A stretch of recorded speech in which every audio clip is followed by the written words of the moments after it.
Hi, welcome to Cracks in Cement. I'm your host, Ronan. This is my first audio or video version. If you are listening to this on Spotify, you can watch this also on YouTube if you'd rather see my face. I decided to do this one on video. I didn't think I would ever do that, honestly, or every time I thought about it, I was like, nah, don't need it. But today I had a last minute aha as far as wanting to do an episode. And I just decided video was what felt right, which means that I will not be editing this at all. I won't be taking out my ums, which is what I usually do for the audio. So my apologies if I say too many ums. I'm gonna do my best though. I hope this finds you all doing well. Summer is here, which is great for us out in the Pacific Northwest. So today I wanted to talk about emotional and energetic plaque and how the importance of, how that allows for dehumanization, separation, hierarchies, but not to shame it, that it's something that comes about because of conditions, but I want to look at it. And the reason that I had this kind of last minute aha to do this episode is because I just spent 7 days with my mom, and I noticed when I got there that my left shoulder started hurting pretty much right away.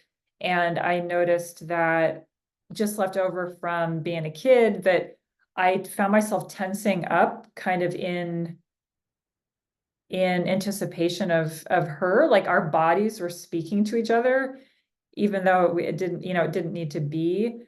And so ended up going away, but I was feeling, just kind of watching and noticing and thinking about how her mom, the whole kind of maternal line, and just how those bodies speak to each other.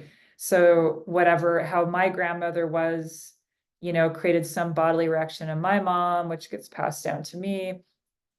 So I was just watching and noticing and feeling compassion for all of us, and had some grief come up, just that how it's stressful to grow up with, just being a kid. It's hard, and being nervous and anxiety, just all those things. I was just having compassion and some grief for that human condition, that human reality.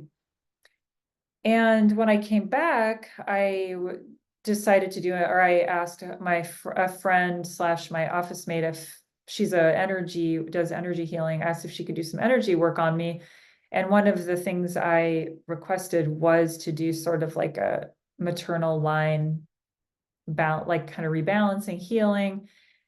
And what ended up coming up at some point was, she basically was like, it sounds like maybe what I'm hearing is you get with your mom and your grandmother and do like a grief ritual, and you'll figure out what that means to you. And so I ended up visualizing that, imagining my mom and my grandmother sitting there with me, and kind of like, in my brain thinking, I've never been to a grief ritual. I've heard of them. I don't know what they're exactly like. It's probably a lot of crying, and trying to kind of think, how do I do a grief ritual?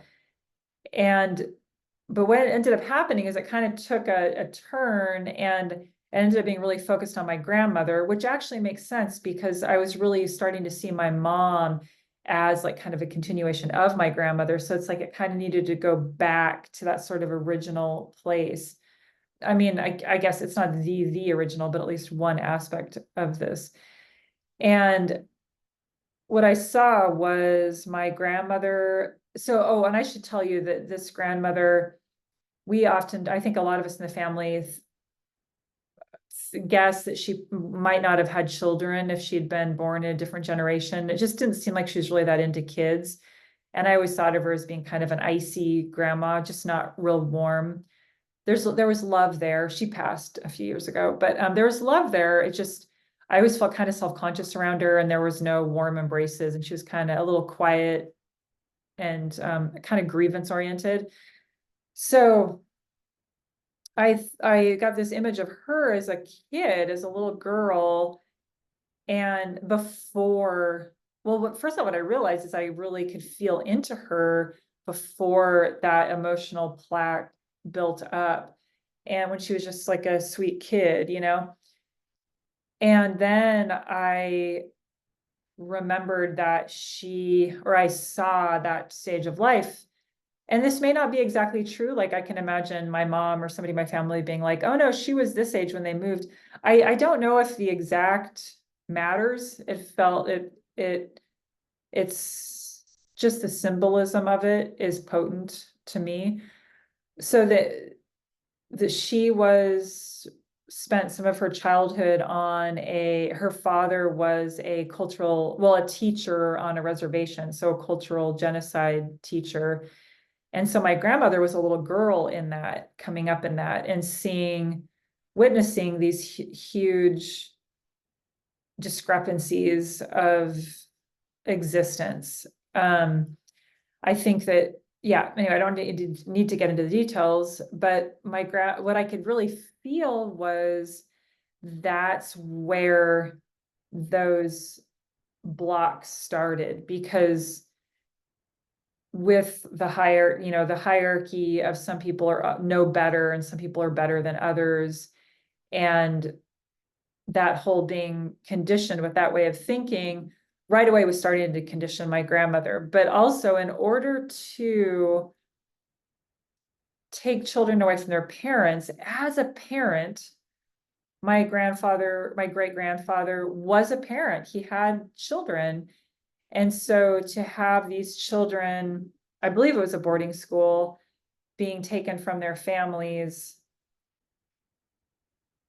just there's no way that he didn't have to have blocks around his heart, because when we don't have walls or plaque around our heart space, we feel the pain of other beings, other humans, other animals, the earth, you know. So white supremacy requires this block to feel a feeling. And so that's what I ended up grieving. The grief ritual ended up, I just cried for her, for that little girl, where it very first started to build up. I grieved for my grandmother for not being old enough to know, to be able to apologize to those native people. I grieved for my family for having been a part of that in our lineage.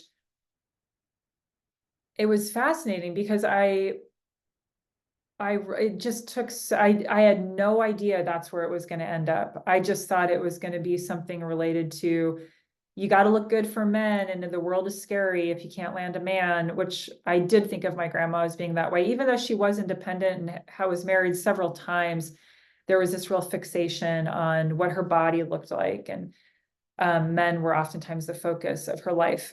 So I thought that was the route it was going to take. And no, it ended up being the genocide, the participation in the genocide of the indigenous people of this land. That ended up being the grieving process that I helped for my mom, for my grandmother, for me, for our family.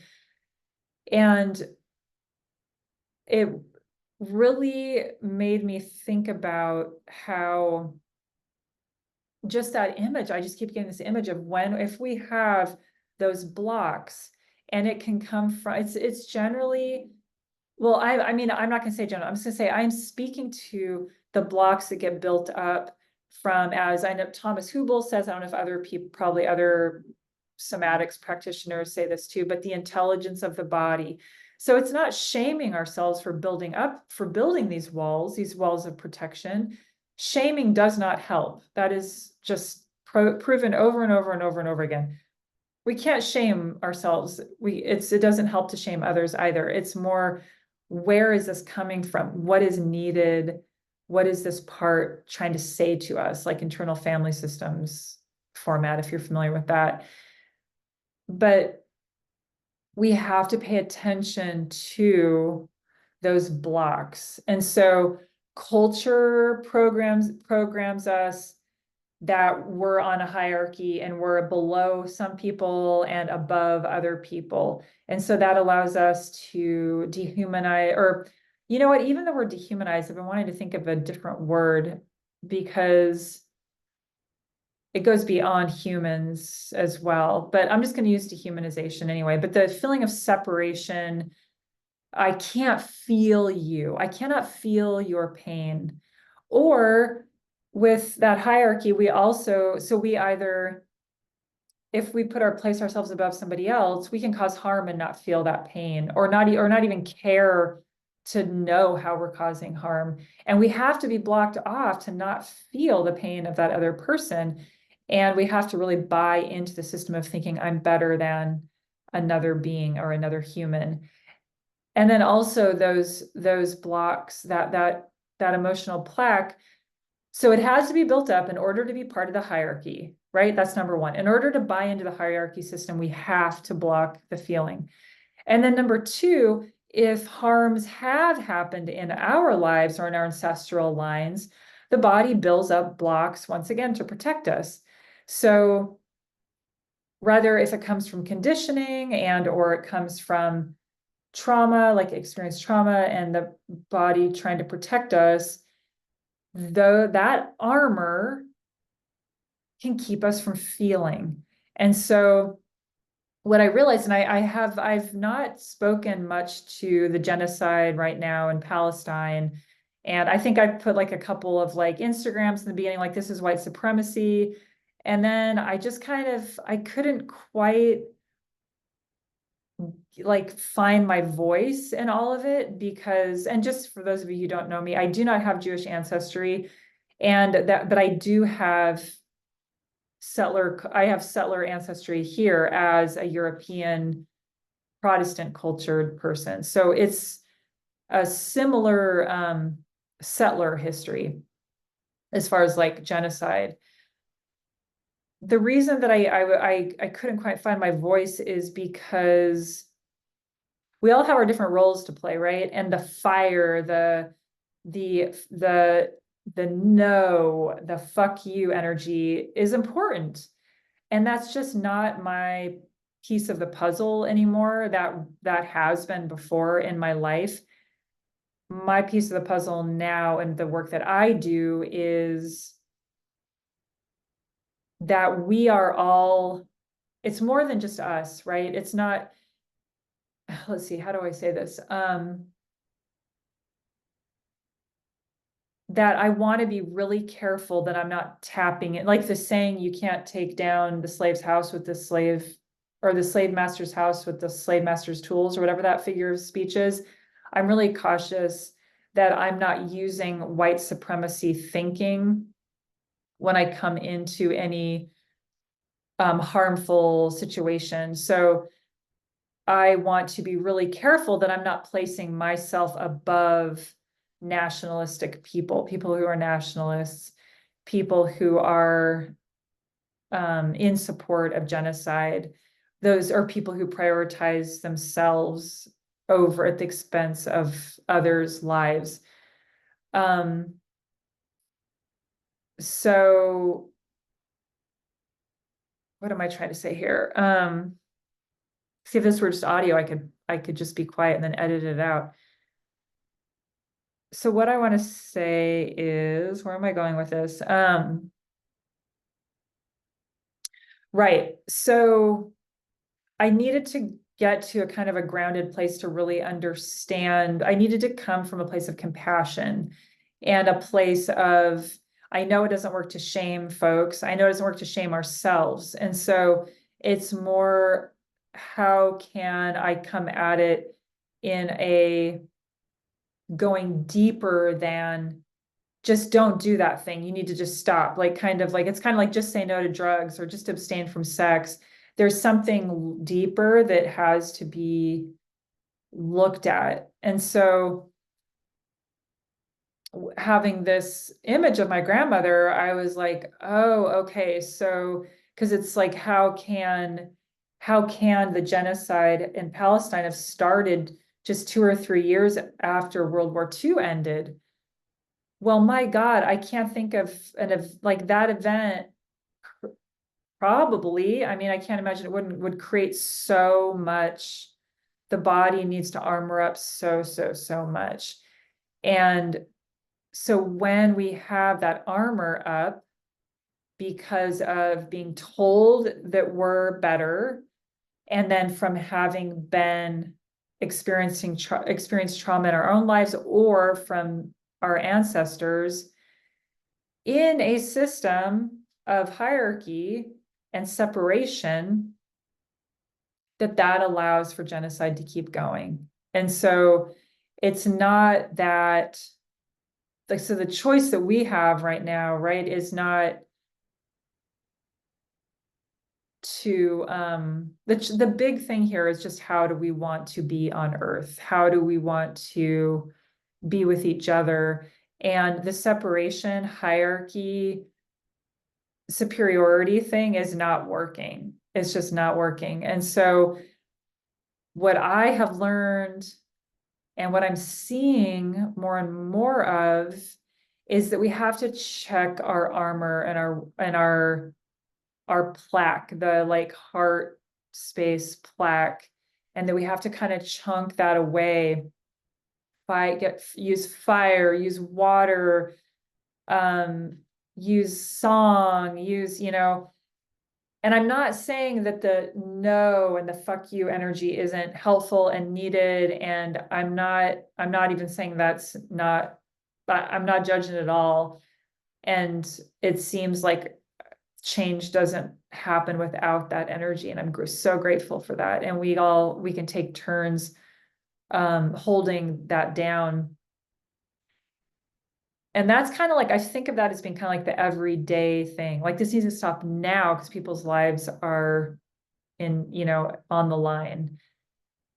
And then the big picture is, how do we shift and evolve into something that is not built on separation and hierarchy? So even if I feel like I'm on the right side of a genocide, which is I don't agree with genocide, I don't think it should be happening. I think, like, even if I think I'm on the right side of that I need to be careful that I'm not putting myself above nationalists. And what is going on with those, like for my role is I feel called to be more of a healer role, is what is going on with those folks and what can I do, what can others do to help heal those patterns of being and to help chisel away at the heart plaque.